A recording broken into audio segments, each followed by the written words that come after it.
नमस्कार, आप देख रहे हैं सी10 न्यूज। मैं हूं आपके साथ प्रियंका। 2019 के लोकसभा चुनाव में बसपा सुप्रीमो मायावती और सपा प्रमुख अखिलेश यादव साथ आए थे, लेकिन बुआ और भतीजे की इस जोड़ी में सबसे ज्यादा फायदा बसपा को हुआ।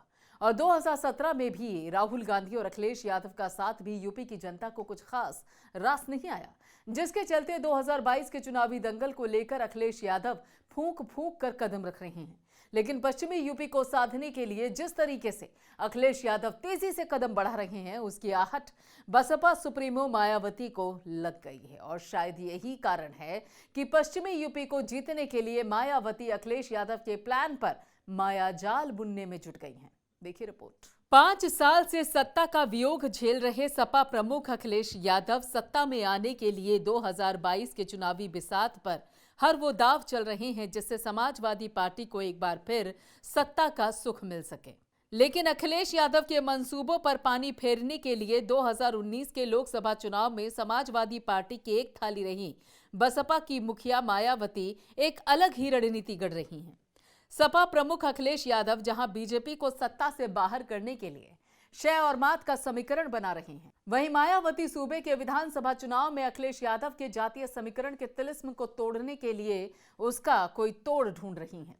सपा प्रमुख अखिलेश यादव ने आरएलडी अध्यक्ष जयंत चौधरी के साथ हाथ मिलाकर पश्चिमी यूपी में जाट मुस्लिम समीकरण को मजबूत करने का दाव चला है। वहीं अखिलेश यादव के इस जातीय समीकरण पर बसपा सुप्रीमो मायावती की भी पैनी नजर बनी हुई है। मायावती भी जाट मुस्लिम दलित समीकरण पर अपना मायाजाल बुनने में लगी हुई हैं। और इसी मायाजाल को लेकर बसपा प्रमुख मायावती ने मंगलवार को लखनऊ में पार्टी के ओबीसी मुस्लिम और जाट समाज के मुख्य और मंडल सेक्टर स्तर की वरिष्ठ नेताओं के साथ बैठक की। मायावती ने अनुसूचित वर्ग के लिए आरक्षित 86 विधानसभा सीटों में मुस्लिम और जाट समुदाय को एक साथ लाने के लिए पार्टी पदाधिकारी भी काफी मेहनत करने में लगे हुए हैं।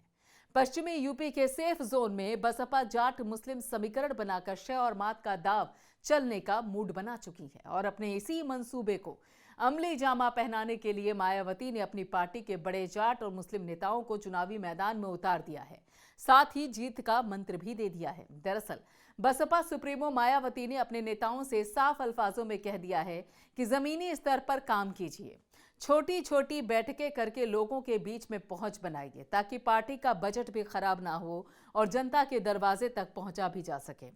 लेकिन जहां मायावती अपने भतीजे अखिलेश यादव का खेल खराब करने के मंसूबे प्लान कर रही हैं, वहीं दूसरी तरफ बीजेपी को भी निशाने पर ले रही हैं। मायावती बीजेपी को जहां मुस्लिम विरोधी साबित करने पर आमादा है, वहीं दूसरी तरफ ये बयान भी देती हुई नजर आती हैं कि बीजेपी जाटों के साथ सौतेला व्यवहार रखती है।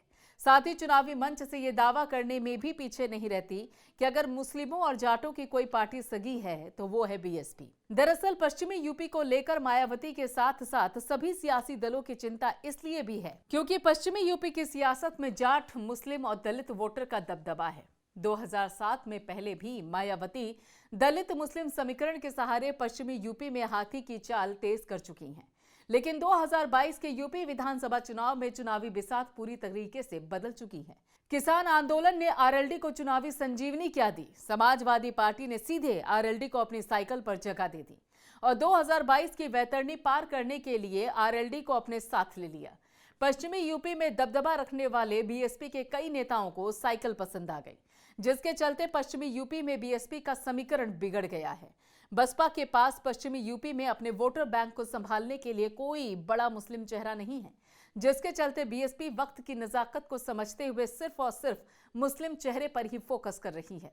जहां बीएसपी ने पश्चिमी यूपी के कई विधानसभा क्षेत्रों में मुस्लिम विधानसभा सीटों पर मुस्लिम कैंडिडेट को हरी झंडी दिखा दी है, तो वहीं पर जाट कैंडिडेट पर भी दाव खेलने के लिए बीएसपी ने कमर कस ली है।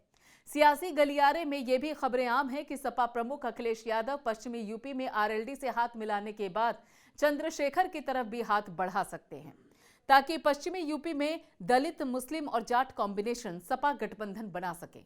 उत्तर प्रदेश में जाट भले ही 4% हैं, लेकिन पश्चिमी यूपी में 20% के करीब है, तो मुस्लिम 30 से 40% के बीच हैं और दलित समुदाय भी 25% के ऊपर है। और इसी समीकरण के सहारे सूबे की सत्ता में वापसी करने का सपना संजो रहे हैं अखिलेश यादव। तो मायावती भी जाट दलित समीकरण बनाकर यूपी की सत्ता पर काबिज होने का सपना देख रही हैं। अब देखना यह होगा कि जाट, दलित और साथ ही मुस्लिम समीकरण किसका राज तिलक करता है। Bureau report, seated news.